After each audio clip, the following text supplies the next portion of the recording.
Hello friends, channel पर आपका स्वागत है। हम आज इस वीडियो में जानेंगे रेलवे टेक्नीशियन के बारे में। अगर आप रेलवे में टेक्नीशियन पोस्ट पर भर्ती होना चाहते हैं, रेलवे टेक्नीशियन बनना चाहते हैं, तो कुछ पॉइंट्स हैं जिन पर हम इस वीडियो में डिस्कस करेंगे। जैसे कि रेलवे टेक्नीशियन के लिए रिक्वायर्ड क्वालिफिकेशन क्या रहती है, सिलेक्शन प्रोसीजर क्या रहता है, रेलवे टेक्नीशियन का वर्क क्या रहता है, सैलरी क्या रहेगी, एंड साथ ही साथ हम जानेंगे प्रमोशंस के बारे में। अगर आप रेलवे में टेक्नीशियन बनना चाहते हैं या रेलवे टेक्नीशियन से जुड़ी हुई जानकारी चाहते हैं, वीडियो को एंड तक पूरा देखिएगा। मैं आपको इस वीडियो में रेलवे टेक्नीशियन से जुड़ी हुई पूरी जानकारी देने वाली हूँ। सबसे पहले हम जानेंगे रेलवे में जो टेक्नीशियन रहते हैं वो अलग अलग डिपार्टमेंट्स में रहते हैं। दो डिपार्टमेंट रहते हैं, सिग्नल एंड टेलीकॉम। तो ये आपके ट्रेड पर डिपेंड करता है, आपके इंटरेस्ट पर डिपेंड करता है, आप सिग्नल में जाते हैं या फिर टेलीकॉम में। ओके, ये दो डिपार्टमेंट रहेंगे। एंड साथ ही अगर आप टेक्नीशियन पोस्ट पर भर्ती होते हैं तो जो फर्स्ट आपकी जो पोस्टिंग रहती है वो टेक्नीशियन ग्रेड 3 पर रहती है। आप एज अ टेक्नीशियन ग्रेड 3 पर भर्ती होते हैं, रेलवे टेक्नीशियन अगर आप बनते हैं। ठीक है, अब मैं आपको यहाँ बताऊँ इसकी वैकेंसीज के बारे में। अगर आप जानना चाहें तो आपने देखा होगा जब असिस्टेंट लोको पायलट की वैकेंसीज निकलती हैं तो जो नोटिफिकेशन आउट होता है उसमें दोनों के लिए ही वैकेंसीज आती हैं, एएलपी एंड टेक्नीशियन। तो वहां पर आप अप्लाई कर सकते हैं। अगर आप टेक्नीशियन बनना चाहते हैं तो आप टेक्नीशियन के लिए अप्लाई कर सकते हैं या फिर आप असिस्टेंट लोको पायलट के लिए कर सकते हैं। लगभग दोनों के लिए ही साथ में नोटिफिकेशन आउट होता है।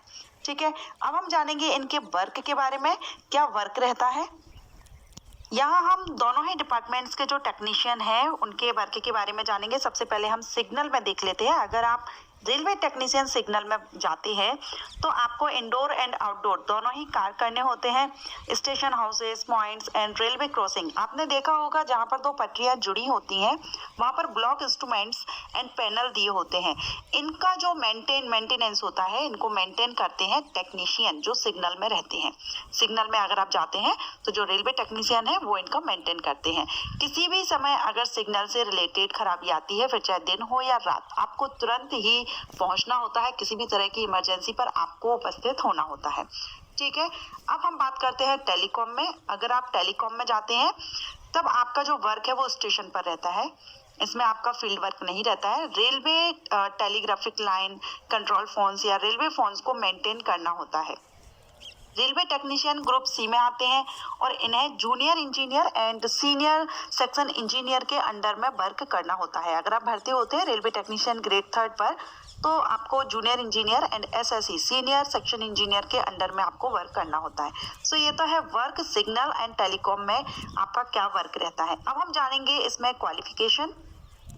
रेलवे टेक्नीशियन बनने के लिए जो रिक्वायर्ड क्वालिफिकेशन है वो है 10th पास। आप 10th पास हैं, लेकिन 10th के साथ आपका आईटीआई होना जरूरी है। अगर आप 10th के बेस पर भर्ती होना चाहते हैं तो आप इसमें आईटीआई कर लीजिए, तब आप इसमें अप्लाई कर सकते हैं। या फिर आप 12th पास हैं साइंस सब्जेक्ट से, मैथ एंड फिजिक्स से, तब भी आप रेलवे टेक्नीशियन के लिए एलिजिबल रहेंगे, अप्लाई कर सकेंगे। तो यहाँ पर दो कंडीशंस है, 10th के साथ आपका आईटीआई होना जरूरी है, और अगर आप 10th के साथ आपने आईटीआई नहीं किया है तब आपको 12th साइंस सब्जेक्ट से कंप्लीट करना होगा, फिजिक्स एंड मैथ से, तब आप इसके लिए एलिजिबल रहेंगे। इसकी जब भी वैकेंसीज आती हैं आप इसमें अप्लाई कर सकेंगे। अब हम जानेंगे सिलेक्शन प्रोसेस के बारे में। रेलवे टेक्नीशियन का सिलेक्शन प्रोसीजर क्या रहता है। तो रेलवे टेक्नीशियन का जो सिलेक्शन प्रोसीजर है वो असिस्टेंट लोको पायलट की तरह ही होता है, लगभग सेम होता है। जैसे कि CVT 1 दोनों में ही होता है, assistant loco pilot and railway technician के लिए। CVT 2 भी रहता है, लेकिन CVT 2 के बाद में एप्टीट्यूड टेस्ट होता है जो कि असिस्टेंट लोको पायलट के लिए रहता है, टेक्नीशियन के लिए नहीं रहता है।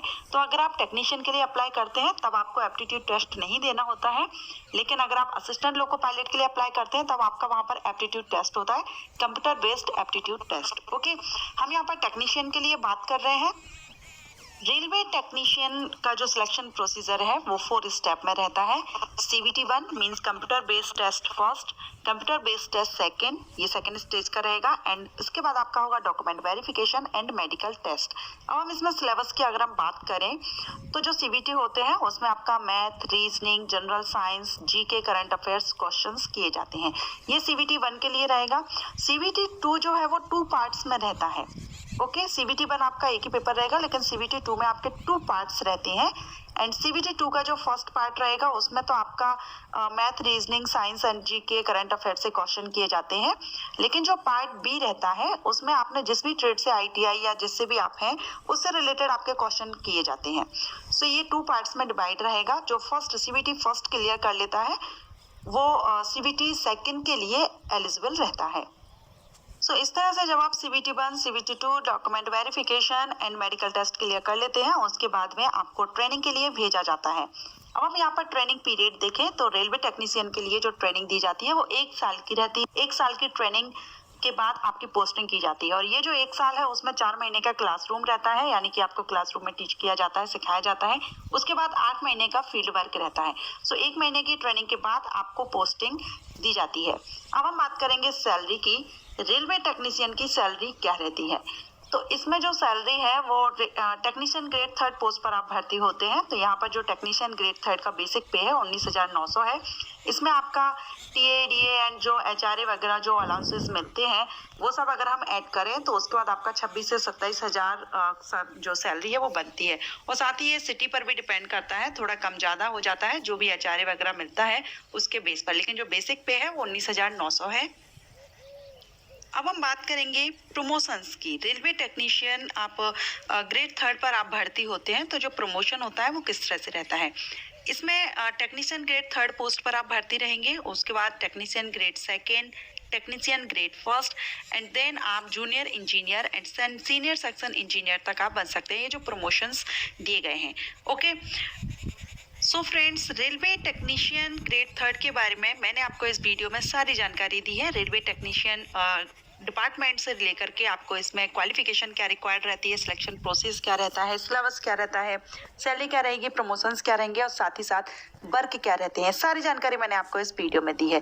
अगर आपको वीडियो पसंद आया हो तो वीडियो को लाइक कर लीजिएगा, चैनल को सब्सक्राइब करके बेल आइकन को भी प्रेस जरूर कीजिएगा ताकि आपको नोटिफिकेशन टाइम से मिल सकेगा।